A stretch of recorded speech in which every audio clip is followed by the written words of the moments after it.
Olá, queridos, a paz do Senhor. Aqui pastor Jorge Videira, mais uma vez, como todas as quartas-feiras, estamos de volta em A Bíblia Tem Resposta. E vamos dar prosseguimento ao estudo que estamos fazendo sobre heresiologia. Heresiologia é o estudo das heresias, a respeito das heresias, que são pensamentos, ideias, conceitos, que são sugestões dadas por crentes, né?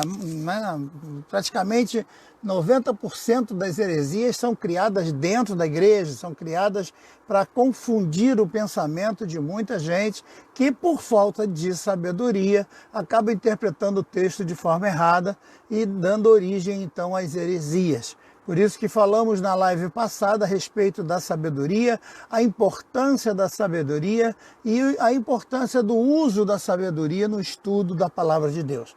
Vamos dar prosseguimento a isso hoje e já temos a aproveitar para dar as boas-vindas a todos vocês e pedir que ajudem a compartilhar esse trabalho que estamos fazendo. É um trabalho onde a única visão que nós temos é de levar a palavra de Deus ao máximo de pessoas possível, diante do que estamos vendo, de tanta controvérsia, de tanta coisa errada, de tanta heresia que está sendo ensinada, né? E a discussão da semana está sendo numa declaração de dos líderes da maior igreja do mundo, que se diz igreja, né? A gente está aqui para discutir os conceitos de igreja, e dizendo lá que todos os seres humanos são filhos de Deus e, por serem filhos de Deus, todos têm direito a serem perdoados, todos têm direito ao céu, todos têm direito ao perdão de Deus, porque todos são seres humanos. E eu parei aqui para pensar, isso é uma declaração bíblica? Isso é certo? Isso está exatamente como diz a Bíblia? Todos os seres humanos herdarão o perdão de Deus, porque o sacrifício de Jesus na cruz foi para todo mundo, então já está todo mundo perdoado, não precisa mais fazer nada. Então qualquer pessoa já está livre de qualquer pecado, porque mesmo praticando o pecado, pelo que o nosso querido líder lá disse, todos serão perdoados, porque todos têm direito de ter felicidade e tudo mais. Então, muito bem, já estamos aí com quase 40 pessoas, vamos orar neste momento. Pai amado, nós te louvamos, te agradecemos pela tua bênção que está sendo derramada sobre as nossas vidas. Queremos pedir a tua ajuda, a tua unção, a tua orientação neste momento em que vamos ler a tua palavra, vamos discutir a respeito da tua palavra, que a tua palavra fale aos nossos corações de forma poderosa e que essa unção possa valer, Senhor, para mudar o nosso coração, o nosso sentimento, a nossa vida, o nosso jeito de pensar, o nosso jeito de ser, que a tua palavra seja responsável pela salvação das almas de todos aqueles que ouvirem o som desta voz, que receberem este vídeo, que receberem o compartilhamento deste vídeo.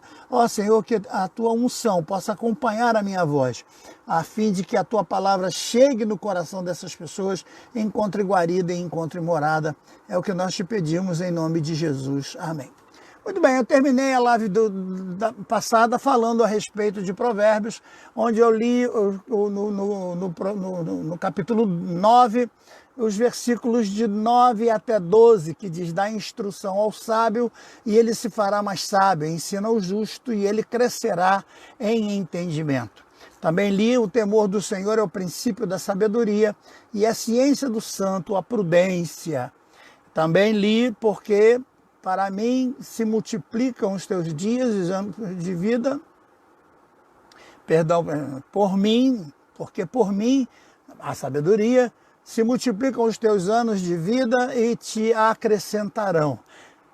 Por último, li também: se fores sábio, para ti sábio serás. Se fores escarnecedor, tu somente o suportarás. Então, é a sabedoria de suma importância, meus irmãos. Só dá valor à sabedoria quem já é sábio. E eu disse a vocês que Salomão, quando foi escolhido por Deus e uma interrogatória colocada para ele, o que você prefere, né? E Deus fez a ele várias propostas, dentre elas a sabedoria, e Salomão, que já era sábio, né? Já tinha entendimento, foi criado aos pés de um homem de Deus. Assim que Salomão nasceu, Davi reconheceu que não era muito competente para criar filhos. Os outros filhos que ele tinha criado, infelizmente, foi uma lástima. Nós vemos ali que os filhos de Davi vão cometer coisas das mais terríveis, enfim, e Davi vai colocar então Salomão nas mãos do profeta Natã, para que Natã dê a ele um ensinamento, né, na presença do Senhor. Por isso que ele diz: ensina o caminho na criança, ensina a criança o caminho que ela deve andar, e quando ela for adulta já não se desviará dele. Então, também falei que a sabedoria é um dom que Deus quer dar a todos aqueles. Então, se você tem necessidade de sabedoria, você deve pedir a Deus para adquirir essa sabedoria.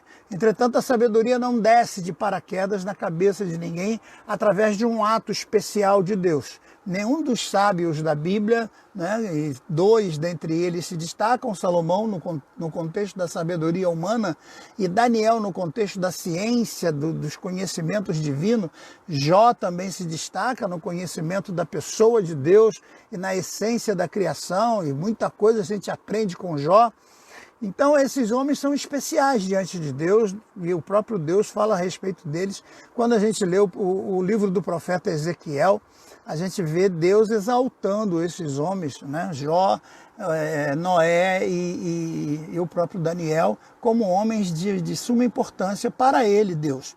Então é um privilégio que a gente tem, receber a graça de Deus, o dom de Deus, mas nós também temos que fazer a nossa parte. E como se adquire sabedoria? Apenas desenvolvendo conhecimento. E conhecimento se adquire com informação. E informação se adquire ouvindo, lendo, participando de estudo, participando de palestra, participando dos cultos, para que você veja, ouça, porque a fé vem pelo ouvir, e ouvir a palavra de Deus. Então, ler é um privilégio de muitos, mas infelizmente nem todos gostam de ler, dizem publicamente que não gostam muito de ler. Estudar também é um privilégio de muitos, mas muita gente não quer saber de estudar, ele quer saber de ler um versículo e já sair interpretando e tal.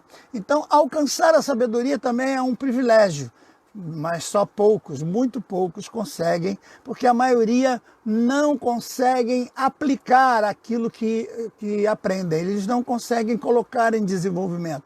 Então eles leem um salmo, eles leem um versículo, e a compreensão desse versículo dentro do contexto da linha de pensamento bíblica não é feita, esse link não é compreendido, e eles acabam citando esses versículos como se fossem sábios apenas por terem boa mente, para decorar coisas, né?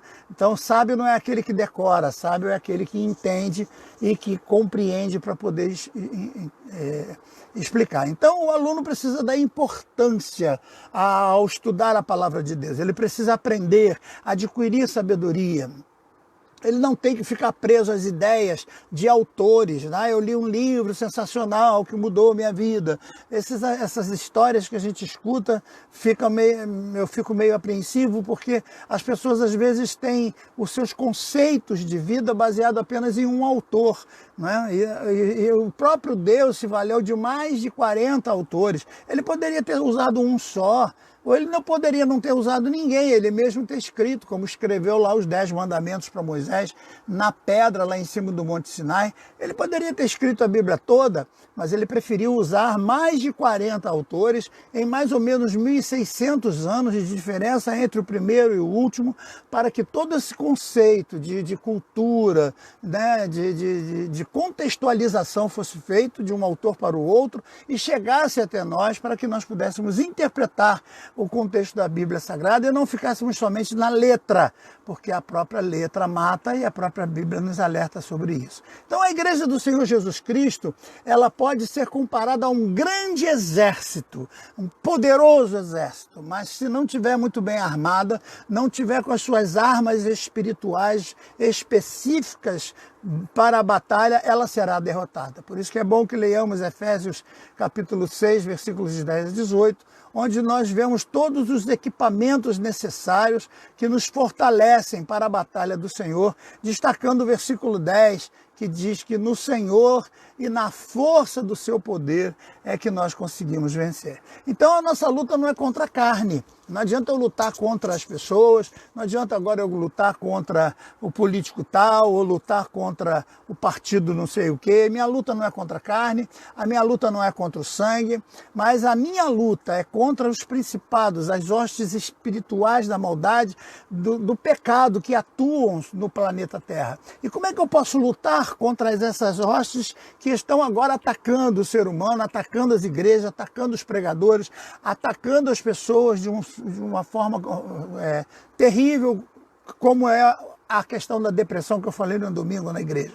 Então, nós nessa guerra não podemos desanimar, não podemos aceitar a derrota, mesmo que nos momentos mais terríveis sintamos a exaustão, sintamos o cansaço, sintamos a pressão das necessidades. Muitas são as dores, as necessidades do justo, mas Deus sempre livra a ele de todas. Então, nós temos que ter a fonte inesgotável da água pura, que é a palavra de Deus, que sempre nos sacia, nos purifica, nos renova, nos refresca, nos alimenta, não é? Porque a palavra de Deus é tudo isso. Por isso que Isaías diz que os que esperam no Senhor, lá no seu capítulo 40, verso 31, os que esperam no Senhor renovarão as suas forças, subirão com asas como águias, correrão e não se cansarão, caminharão e não se fadigarão. Então, muitos debates têm sido feitos hoje em dia na área teológica, na área da prática, na área psicológica,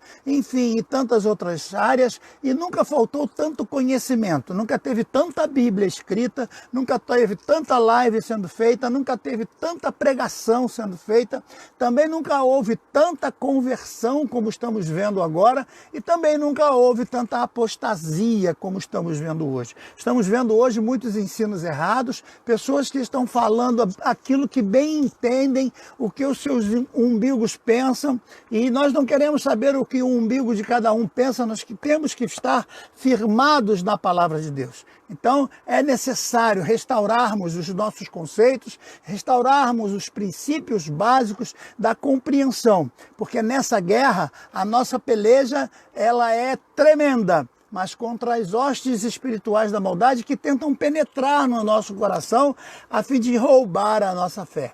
Satanás não veio senão para matar, roubar e destruir. Então o que ele quer? Ele quer fazer com que você seja conformado com este mundo. Então você tem que aderir à forma que o mundo, está determinando para você. Então muitos crentes hoje já estão conformados, já estão dentro da forma que Satanás criou para essa nova igreja moderna, onde tudo é salvo, todo mundo pode fazer o que bem entende, todo mundo pode praticar todas as coisas que bem entender, porque eles são salvos pelo sangue da graça, e o sangue de Jesus tem poder, e Deus está no controle de tudo, e Deus é soberano, e Deus é Senhor, e Deus não quer o mal de ninguém, e Deus tão bonzinho não vai amansar ninguém para o inferno. Então todos esses indivíduos que estão pregando essas coisas, infelizmente, estão sendo influenciados pelo maligno. Vejam que o próprio Jesus, ensinando através dos seus discípulos, no caso aqui João, um dos seus mais achegados, João nos fala na sua primeira carta, capítulo 5, verso 19, sabemos que somos de Deus e que o mundo inteiro jaz no maligno. Olha só o que ele está dizendo. Nós, servos de Deus, crentes no Senhor, filhos da graça do Senhor Jesus Cristo, somos de Deus. Mas o mundo inteiro jaz no maligno. É o apóstolo João, aquele que deitava a cabeça no peito de Jesus, que está falando isso. Então, se o mundo jaz no maligno, como é que eu vou dizer que o mundo inteiro está salvo? Se o mundo inteiro é do diabo, pertence ao diabo e está nas mãos do diabo, como é que eu vou dizer que esse mundo que jaz no maligno, ele está salvo pelo sangue da graça? Não, o sangue da graça, ele salva a todos quantos o quiserem, todos quantos o aceitarem, todos quantos deixarem que a fé comande a razão, e eu vou explicar isso aqui. Então, quando eu digo que o mundo está no maligno, pertence ao maligno, porque a autoridade, o dunamis, foi dado nas mãos do homem, e o homem, infelizmente, deu na mão de Satanás. Quando Jesus ressuscita, Jesus fala para os discípulos, e isso está registrado lá no capítulo 28 de Mateus, quando Jesus diz assim: é-me dado todo o dunamis, é-me dada toda a autoridade, é-me dado todo o domínio nos céus e na terra. Então agora é necessário que eu abdique desta autoridade de Satanás, que eu lance fora esta velha semente, que é a semente de Adão, que eu não queira mais saber dessa semente do pecado e que eu morra para essa semente, que é o símbolo do batismo, me batizando no batismo por imersão, que é o batismo bíblico, para que ao surgir das águas eu possa nascer uma nova criatura. Então eu morro, o velho eu morre e uma nova criatura nasce através do nascimento de uma nova semente, como Paulo escreve aos Romanos, a semente de Cristo. Então é importante que você entenda isso, né, e defina bem o que é uma criatura. Criatura todos os seres humanos foram criados por Deus, assim como todos os animais, assim como o mundo inteiro foi criado por Deus. Mas para ser filho de Deus é necessário ter a adoção, porque os verdadeiros filhos, que eram os judeus, não o quiseram. A Bíblia diz: Jesus veio para os seus, mas os seus não o aceitaram. Mas a todos quantos o aceitarem, é necessário aceitar. Então veja, essa é uma ação, a fé é uma ação, pela fé somos salvos, mas você é que determina se essa fé vai vencer a razão ou não, porque a dúvida entre fé e razão fica dentro da cabeça de todos nós. Então, se seguirmos o que Tiago diz, é importante você considerar que o simples ato de crer é uma ação, é uma obra diante de Deus. Você crê por vontade, você crê por aceitar, você crê por se deixar levar pela pregação do Evangelho, e isso nós vamos comprovar aqui diante desses momentos que estamos vivendo. Estamos vivendo a pandemia, a inflação, a recessão. O mundo inteiro está vivendo como levado pelo vento, e nunca se fez tão necessário que nós estudássemos a palavra de Deus, estudemos a palavra de Deus, para estarmos firmes como responsáveis de defendê-la. Então nós somos os defensores da palavra de Deus. Existe uma matéria chamada apologia, então a defesa do Evangelho. Defender o Evangelho, apologar significa discutir, defendendo. Então nós somos os apologistas, nós somos aqueles que defendemos o Evangelho, defendemos a palavra de Deus, defendemos, como nós que somos igreja, que entendemos a palavra. Então nós precisamos sobreviver a todas essas crises, porque a igreja sempre vai ser vencedora. Eu fico muito triste quando vejo algumas pessoas dizendo que a igreja não está mais como estava, que a igreja não é mais a mesma, e muitas vezes eu repreendo, quando a pessoa é meu aluno e coloca lá: a igreja mudou. Eu digo: não, algumas igrejas mudaram. A igreja não muda. A igreja do Senhor Jesus não muda. A igreja invisível, ela permanece fiel. E eu quero dizer a coisa para você: você não pode esquecer jamais. Existem duas igrejas na realidade. A igreja visível, que é essa que a gente vê aí, com várias denominações, uma brigando contra a outra, uma querendo ser mais importante, um pastor querendo ser o mais poderoso do que o outro, e a igreja invisível. A igreja invisível, só Deus é que consegue ver. Essa igreja invisível, ela permanece sempre pura. Olha o que Paulo escrevendo aos Efésios, no capítulo 5, versículo 27, ele diz: para apresentá-la a si mesmo, igreja gloriosa. Então a igreja é gloriosa, ela nunca vai perder a sua glória. A igreja verdadeira nunca perde a sua majestade. Ele continua, sem mácula. Então a igreja verdadeira não pode ser maculada, não pode ser suja, ela não pode ser contaminada. A igreja verdadeira, ela percebe a heresia, ela conhece a palavra de Deus, ela estuda a verdade e ela não se deixa levar pelas heresias. A igreja verdadeira não tem mácula. E por último ele termina sem rugas. Então veja, a igreja é gloriosa, porque ela vai ser sempre vencedora, sempre gloriosa. A igreja vai ser sempre sem mácula, não vai ter contaminação de pecado nela, não vai ter adultério nela, não vai ter fornicação nela, não vai ter nada de errado, não vai ter latrocínio nela, não vai ter nada de errado. Ela vai estar sempre imaculada e, por último, sem rugas, o que significa que ela não envelhece.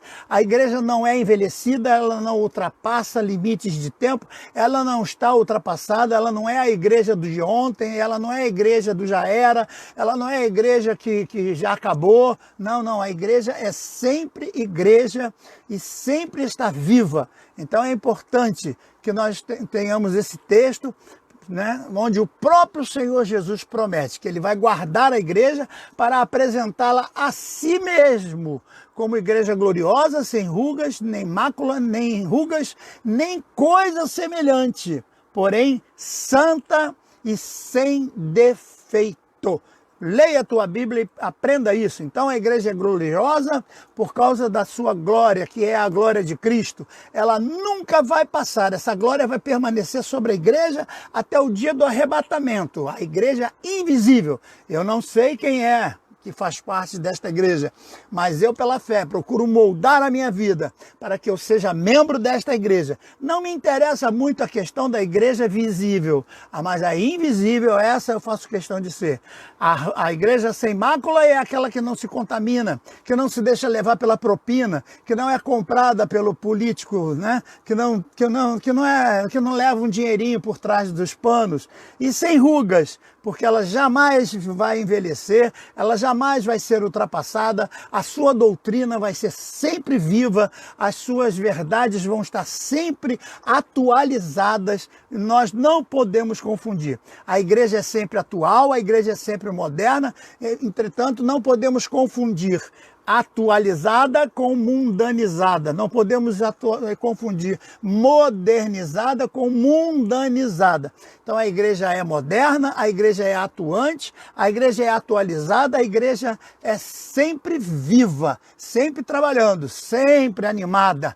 Aí aqui está a diferença. Eu conheço um pastor que é assim, assassa. Não tente a fazer da visão que você tem de uma pessoa a prova do que é a verdadeira igreja no seu todo. Não.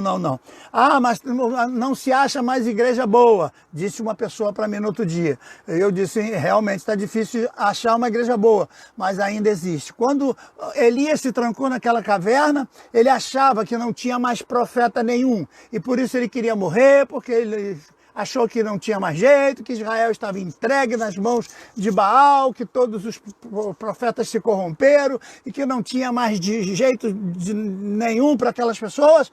Mas a voz de Deus brandamente falou ao coração dele, ao contrário do que ele achava que ia ter reteté, que ia ter pula-pula, que ia ser no meio do fogo, no meio da barulhada. Não, a voz de Deus meiga e suave lentamente falou para ele que ainda existiam 7.000 que, como ele, não tinham se curvado a Baal. Então eu louvo o meu Deus que ainda existem muitos e muitos, milhares e milhares, que não se curvaram a esta igreja mundana que estamos vendo hoje, a este evangelho podre que estamos vendo hoje, esse evangelho contaminado com dinheiro, contaminado com riquezas mundanas, contaminado com valorização de bens materiais. Nós, graças a Deus, ainda temos igreja comprometida com as verdades do Senhor. A verdadeira igreja sempre será a igreja do Senhor Jesus Cristo. Lógico que os tempos passam, os homens mudam, mas Deus não muda. Jesus Cristo é o mesmo ontem, hoje e eternamente. Repare o verbo ser, que está conjugado no presente. Jesus Cristo é o mesmo ontem, O certo seria, Jesus Cristo foi o mesmo ontem, mas está no passado, e Jesus Cristo não está dentro de uma sistematização de tempo. Ele não está conformado, ele não está dentro de uma forma que o tempo limita. Eu disse agora que minha esposa vai fazer 68, daqui a pouco nós esperamos fazer outros mais, mas muitos já estão chegando ao lugar, né, da sepultura, e muitos mais, e daqui a pouco eu também irei para lá, e um dia me encontrarei com o Senhor se Ele não nos arrebatar antes, mas a igreja vai continuar vitoriosa, a igreja vai continuar. Ela foi perseguida por Roma, ela foi perseguida pelos judeus, ela foi perseguida por tantas inquisições, ela foi perseguida por várias pessoas, muitos pregadores foram para a fogueira, muitos pregadores foram empalados, muitos pregadores foram crucificados,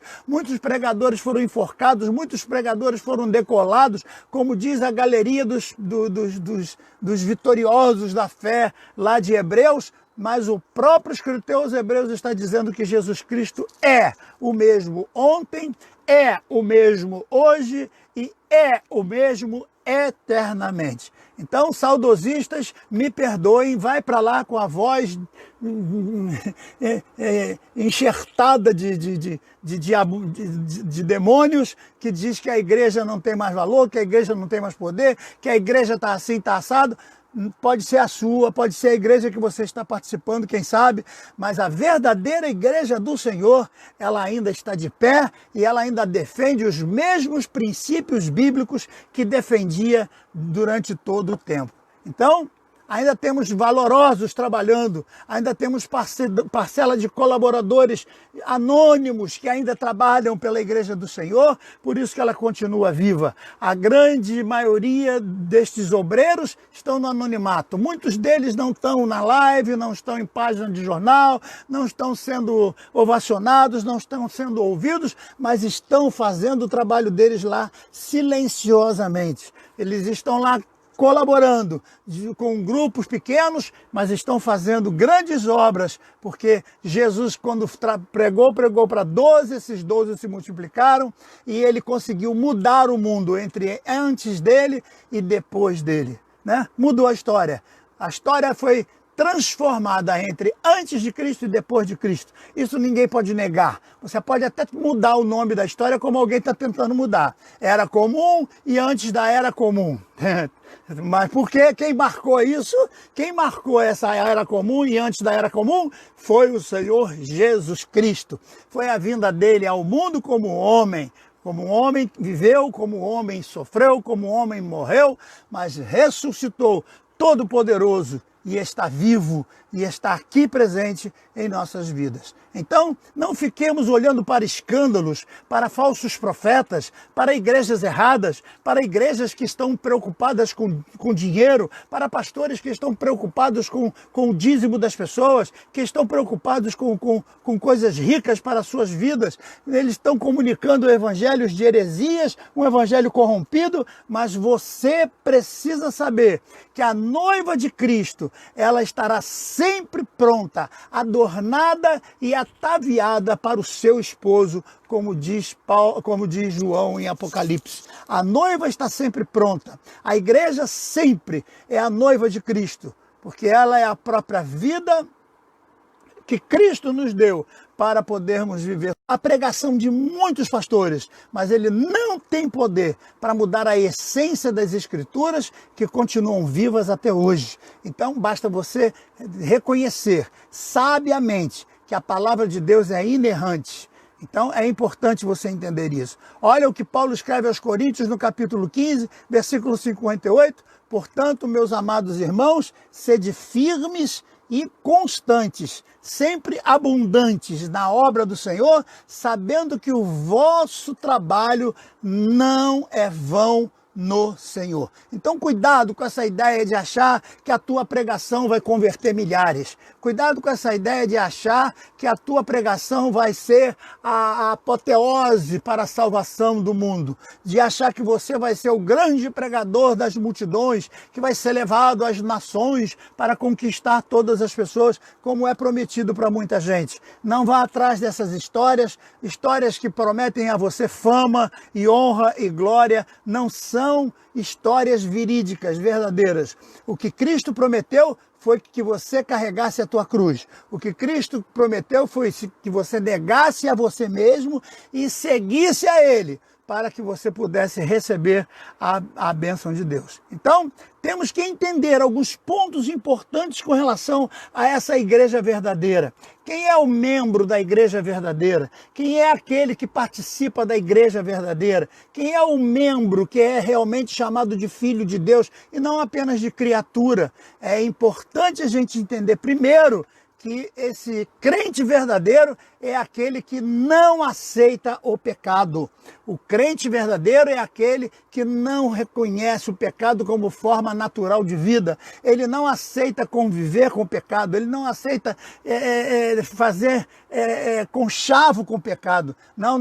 Olha o que Paulo escreve aos Romanos no capítulo 3, do 10 em diante. Eu vou ler para vocês. Como está escrito, não há um justo, nenhum sequer. Não há ninguém que entenda. Não há ninguém que busque a Deus. Todos se extraviaram, juntamente se fizeram inúteis. Não há quem faça o bem. Não há nenhum só. A sua garganta é um sepulcro aberto. Com as línguas tratam enganosamente. Peçonhas de áspides está debaixo dos seus lábios, cuja boca está cheia de maldição e amargura, e os seus pés estão ligeiros para derramar sangue. Em seus caminhos há destruição e miséria, e não se conheçam os seus caminhos de paz. Não há temor de Deus diante dos seus olhos. Ora, nós sabemos que tudo o que a lei diz, aos que estão debaixo da lei o diz, para que toda a boca esteja fechada e todo mundo seja condenável diante de Deus. Por isso, nenhuma carne será justificada diante dele pelas obras da lei, porque pela lei vem o conhecimento do pecado, mas agora se manifestou sem lei a justiça de Deus, tendo o testemunho da lei e dos profetas, isso é, a justiça de Deus pela fé em Cristo Jesus para todos e sobre todos os que creem. Veja, é necessário crer, porque não há diferença, porque todos pecaram e destituídos estão da glória de Deus. Veja, todos pecaram e destituídos estão da glória de Deus, sendo justificados gratuitamente pela sua graça, pela redenção que há em Jesus Cristo, a qual Deus propôs para propiciação pela fé no seu sangue, para demonstrar a sua justiça pela remissão dos pecados dantes cometidos sob a paciência de Deus, para a demonstração da sua justiça nestes tempos presentes, para que ele seja justo e justificador daqueles que têm fé em Jesus. Como é que eu posso botar no céu uma pessoa que não crê em Jesus? Como é que eu posso dar a salvação para uma pessoa que nem aceita que Deus existe? Como é que eu posso dizer que Deus vai salvar porque ama todo mundo? Uma pessoa que nem aceita que Ele exista, um indivíduo que nega que Deus exista, um indivíduo que nega que Deus tenha controle, um indivíduo que nega que a palavra de Deus seja verdade. E o texto continua, versículo 27, onde está logo a jactância excluída. Por qual lei? Das obras? Não, muito mais pela fé. Então é pela fé que nós somos salvos. É a fé que ela é, às vezes, não compreendida. A fé que não é analisada da forma correta, que ela não pode ser explicada de forma racional. Mas é essa fé que nós temos na pessoa de Deus, que criou o céu e a terra, que mandou o seu Filho ao mundo para morrer por nós, pecadores, e nós o aceitamos. Ao ouvir da sua palavra, abrimos a nossa mente, o nosso coração, os nossos ouvidos, para que essa fé penetre. A fé vem pelo ouvir a palavra de Deus. E nós ouvimos, e essa fé nasce na nossa alma, no nosso coração, e nós abrimos e aceitamos que Jesus venha fazer morada no nosso coração. E é por isso que a Bíblia diz que sem fé É impossível agradar a Deus. Então não adianta. Pode ser líder da maior religião do mundo, pode ser uma pessoa extremamente santa e poderosa, mas não adianta que você não vai conseguir botar um pecador no céu sem o arrependimento, sem o sacrifício de Jesus na vida dele. Sem Jesus não há salvação. Já pensava Lutero.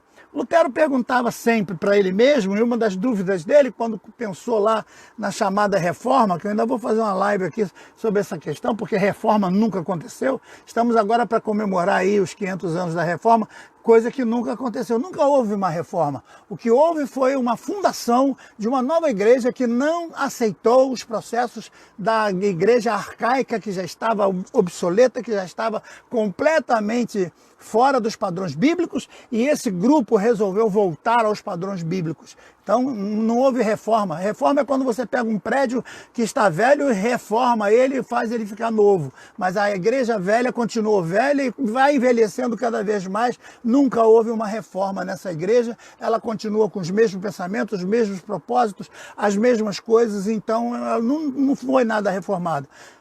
Então o que aconteceu? Surgiu um novo grupo, pensando diferente e aceitando um novo contexto.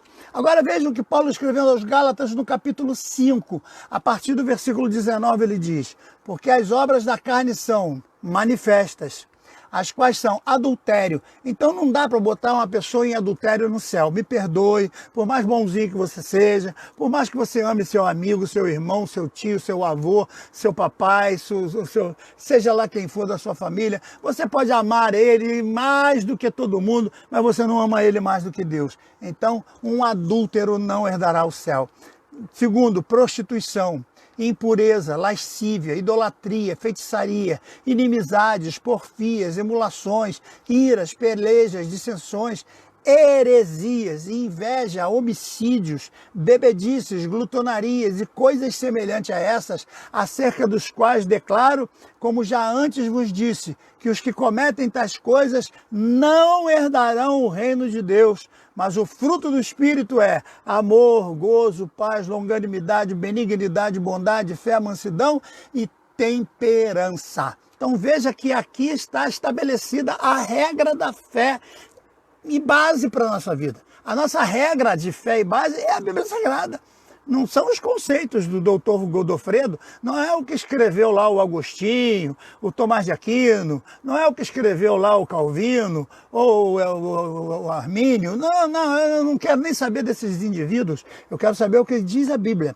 A Bíblia Sagrada é a verdade para mim. É a única verdade, é a única fonte de fé, a única regra de fé, de base para a minha vida, é a Bíblia Sagrada.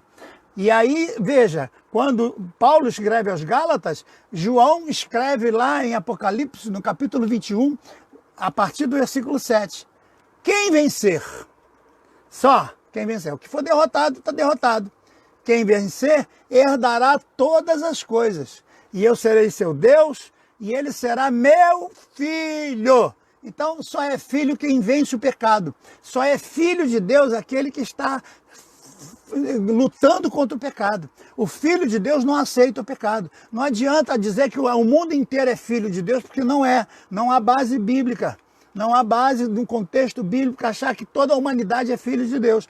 Todos são criaturas, todos têm o amor de Deus sobre eles, mas é necessário que eles reconheçam este amor de Deus e aceitem a única forma de chegar até Deus, o único religai de Deus, que é Jesus Cristo em seus corações. Tem muita gente hoje que está pregando por aí, mas nunca aceitou Jesus, nunca se deixou salvar por Jesus, né?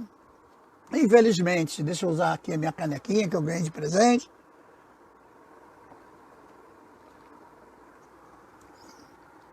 Então ele continua, vou ler de novo o 7, que diz assim, ó: quem vencer, herdará todas estas coisas, e eu serei seu Deus, e ele será meu filho.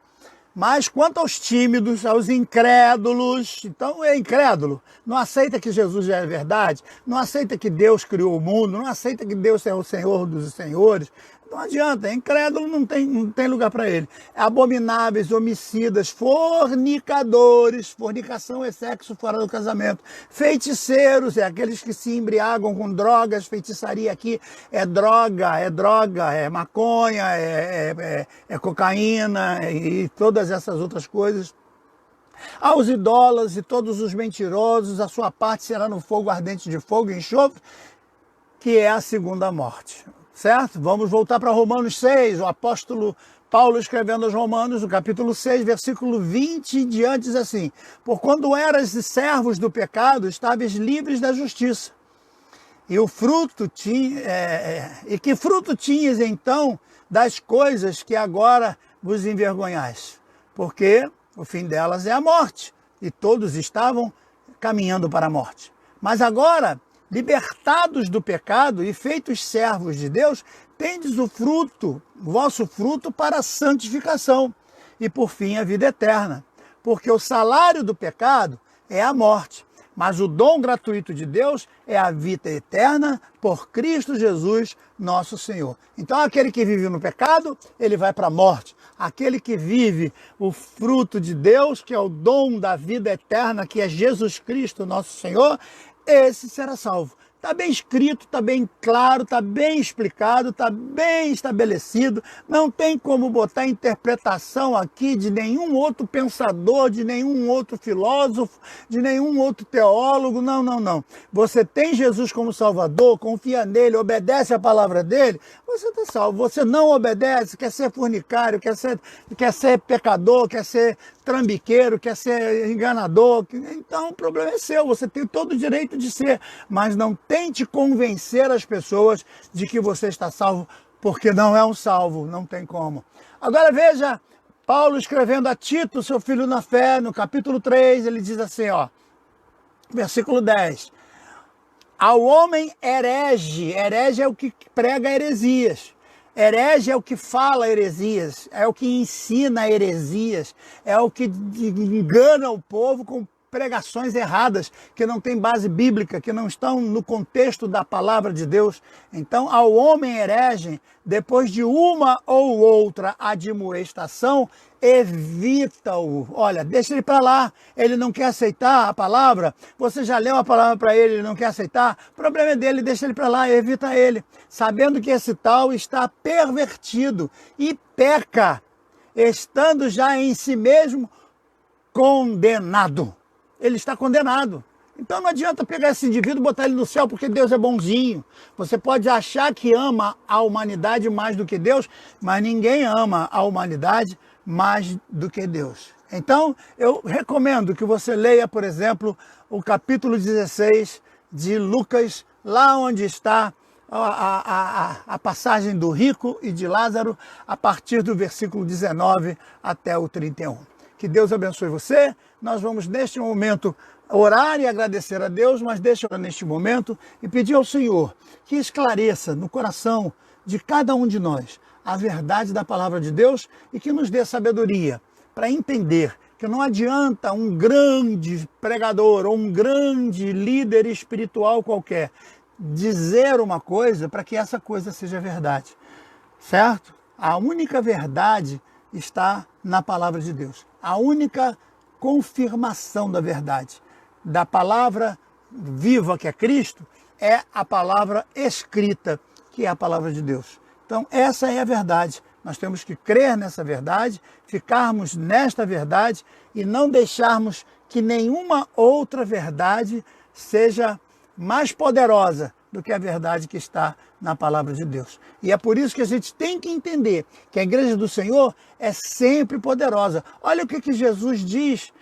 inclusive para Pedro, a respeito dessa verdade, lá em Mateus capítulo 16, verso 18. Porque também te digo que tu és Pedro, e sobre esta pedra edificarei a minha igreja, e as portas do inferno não prevalecerão contra ela. Então, as portas do inferno não prevalecem contra a igreja. Então, a igreja é que é poderosa. Não é o pastor que é poderoso, não é o apóstolo, o bispo, o arcanjo, o vice-deus, ou seja lá qual o nome que ele queira colocar. Não importa. O que é importante é que a igreja é que tem poder. porque a própria palavra diz que o Senhor Jesus colocou, onde estiver 2 ou 3 pessoas reunidas, Ele estaria ali. Então ali é uma igreja reunida. Então, basta que ela esteja bem organizada, basta que ela tenha uma liderança estabelecida, basta que ela tenha reconhecimento, inclusive civil, registro em cartório, tudo direitinho, que tenha imposto de renda sendo declarado, tudo certinho, de acordo com a lei, porque nada de trambique entra no céu. No céu não é lugar de trambique, certo? Então, é importante a gente entender sobre isso. Depois, agora, nós vamos falar na semana que vem a respeito do verdadeiro papel da igreja, que é defender a verdade diante das heresias. Eu espero vocês na quarta-feira que vem, mas antes, vamos orar. Fecha os olhos. Amado Deus e eterno Pai, estamos na Tua presença. Queremos pedir, Senhor, a Tua orientação para todos os Teus filhos que estão espalhados por todo este nosso país e também por todo esse planeta. Senhor, muitos estão morrendo neste momento, muitos estão sendo perseguidos neste momento, muitos estão sendo torturados por não aceitarem outra doutrina que não seja a Tua palavra.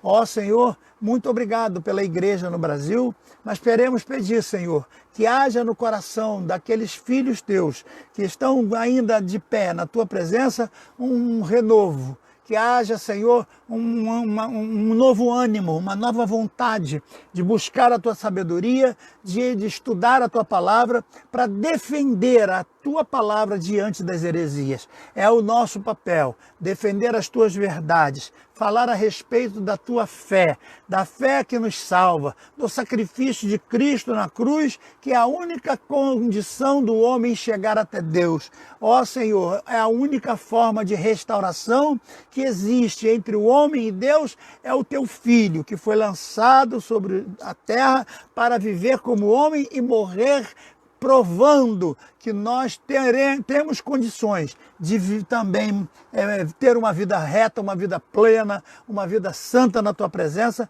porque Jesus foi um homem em todos os sentidos e nós também precisamos ser homens vitoriosos, homens que não cedam ao pecado, homens que digam não a essa corrupção que está generalizada, homens que queiram viver uma vida de retidão na Tua presença.